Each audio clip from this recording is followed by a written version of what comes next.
ડભોઈ તાલુકામાં ચાણોદમાં એનડીઆરએફની ટીમ દ્વારા પૂર વ્યવસ્થાપન મોક ડ્રીલ અંતર્ગત બચાવ કામગીરીનું નિદર્શન યોજાયું હતું।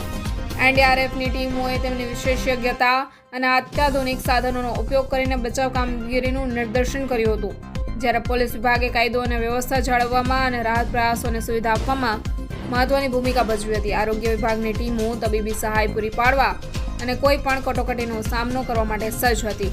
સ્થાનિક તરવૈયાઓએ તેમના અનુભવ અને જ્ઞાનનો ઉપયોગ કરીને બચાવ કામગીરીમાં અમૂલ્ય યોગદાન આપ્યું હતું। મોક ડ્રીલમાં તાલુકા વહીવટીતંત્ર, national disaster response force, police વિભાગ, આરોગ્ય વિભાગ અને સ્થાનિક તરવૈયાઓ સહિત વિવિધ એજન્સીઓ અને સ્થાનિક સમુદાય વચ્ચેનું સંકલન થકી યોજવામાં આવ્યું હતું। પરિસ્થિતિઓનો સામનો કરવા માટે મોક ડ્રીલનું ખૂબ જ મહત્વ છે। પૂર એક એવી કુદરતી આફત છે જે અચાનક આવે છે અને જીવન, સંપત્તિ તેમજ આજીવિકાને ભારે નુકસાન પહોંચાડે છે।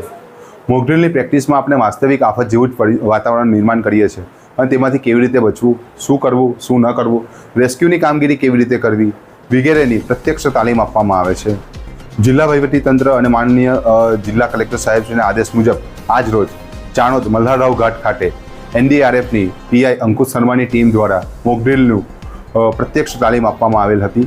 આમ મોક ડ્રીલમાં આ વિસ્તારના જીઆરડી જવાન, હોમગાર્ડ જવાનો, પોલીસ સ્ટાફ, આપદા મિત્રો તેમજ સ્થાનિક નાવિક મંડળના અને સ્થાનિકો દ્વારા આ તાલીમ પ્રત્યક્ષ લેવામાં આવેલ છે અને તેઓને રેસ્ક્યુની પરિસ્થિતિ નિર્માણ થાય ત્યારે કેવી રીતે બચાવ કામગીરી કરવી વગેરેની પણ પ્રત્યક્ષ તાલીમ આપવામાં આવેલ છે। કુલ મળીને 60 જેટલા શિક્ષાર્થીઓએ આ તાલીમમાં ભાગ લીધેલ હતો।